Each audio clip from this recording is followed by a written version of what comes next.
If this whole world has become server bound, I would have one question. What makes you? Because if you are dependent on a server, which is the one who serves, what makes you?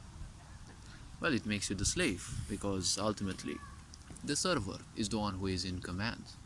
Many people believe that, the server would be the slave because they have to do the things. But they are actually secretly in command because without them, you wouldn't simply have anything to be given. In a cybernetic world, the server is always the ruler, because without a server, there is nothing. That is why cybernetic worlds are almost always egocentrical, or as I call them, monocentrical. They have a center, which is the server. This universe, this biological one as we perceive it, but this universe in its entirety of dimensions, it is not centric. It does not have a center. It simply exists because that is its nature, to expand and exist. Are you dependent upon television, right? The device which tells lies to you visually, right? Tells you lie to your vision. Why is it that a television needs a remote controller? The funny thing is, the television does not need a remote controller. It is the remote controller. Because through the television, tell lie to your vision, you are simply being controlled, right? Most people are being remotely controlled in their own homes because the television has this device called remote control, but it is only an illusion. If most mass media is controlled by super giants, tech giants, the point is, what is your choice? Because it means that most of your television programs are already controlled, so the information you will get will also be controlled. Why do you think it's also called a television program?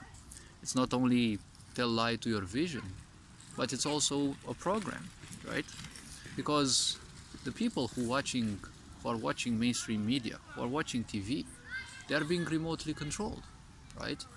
If you control someone's thoughts, if you control someone's beliefs, you have full control over their existence. Because control what someone believes in, and you control most of their existence. So, the remote controller is also a device made for you to simply be even lazier, to walk to the television and back. In a world of comfort zone, well, that world is nothing else than a fortress, because everyone believes that the walls of their apartment or the house where they live in are the walls of an impregnable fortress. But they fail to understand the historical lesson. A fortress only exists as long as your diplomatic skill applies. Because a fortress is merely a structure. It's not going to move anywhere. But allies and enemies will. Many people have been migratory. And the strength of your walls will dictate little. Because your diplomacy is what will dictate most towards the fact that your walls are either that of a prison, when your fortress is surrounded by enemies, or they simply are mighty walls that protect you from intruders when you are surrounded by allies. Because even when you are surrounded by allies, intruders from outside your alliance can still appear. So why are all these, devices called technology, right? Isn't it funny that it's called technology? It's actually taking knowledge from you. They're not necessarily only making you dumber, because they're promoting things which most likely don't cuddle your soul, don't cuddle your reality, but fake realities, where people have these fake perfect lives. We can only find perfection in graveyards and at the psychiatry ward, especially at the narcissist, quarters. That's where you find perfection. Yet it is imposed on people to be perfect, but we are all bound to make mistakes. Even machines, which are meant to be perfect, they make mistakes. Why is it that machines serve Google, right? Google is the cybernetic god, as some may speak, as some may say, as some may recollect. Because, Google is technically one of the highest numbers, if I remember correctly, but it is also the name of a so-called cybernetic god. So why is it that it is called an iPhone? The phone that keeps an eye on you, more than you keep an eye on yourself. Because, well, the iPhone keeps you distracted. When you are distracted, you have no awareness about you. You have no awareness of you. But it has full awareness of you, because that's why it's called an iPhone. And wasn't it that our ancestors would do so many things to protect their houses from the evil eye? Is the iPhone the so-called evil eye, the one that watches you and also doesn't want your good? If something distracts you, most likely it does not want your good. So in a sick society like this, do you think technology is created to simply distract you, or to simply help you improve? Well, technology itself is nothing else than a tool. It is up to you how you use it, because as we can see, it is kind of used against us to acquire all the information possible and to sell it for great money to make even greater profits. So if you wonder how this society functions, well, this is a bit of the things beyond. Because even if you are the greatest force on a planet, or you imagine that, you can only rule others by following certain principles of this universe. You cannot break their free will, so you have to bend their free will. So you have to use manipulation, and you have to present the truth in the face of everyone, but at the same time keep them ignorant enough that they do not realize the truth. For when you are held responsible for your devious actions, the point is you can always tell them, well, the truth has always been exposed in your face. There are numerous proofs of this practice, that so many giants, so many people who think they are in control of this planet, they are,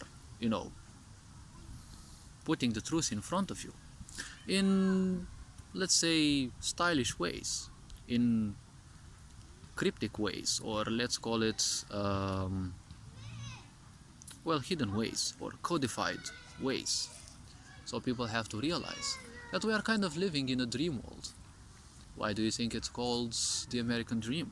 One has to be asleep to simply experience it.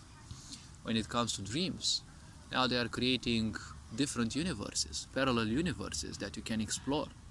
Funny thing is, when you explore cybernetic universes, you're still in this physical universe. It's just that you're no longer active in this universe. With so many people that can be trapped in virtual realities, this beautiful world can be stripped of its beauties that cannot be simply replicated by any cybernetic walls. Because in a cybernetic world, you're simply a number, just like in this world. But there, you don't have any point of power. You don't have any point of awareness. You're fully distracted to that world. Irrespective of how many lies will play on you, that you are here, you are there, you have visited all the countries that exist, you still haven't visited anything, because all you have seen are numbers. All you have seen is zeros and ones that have been converted in images and into sounds.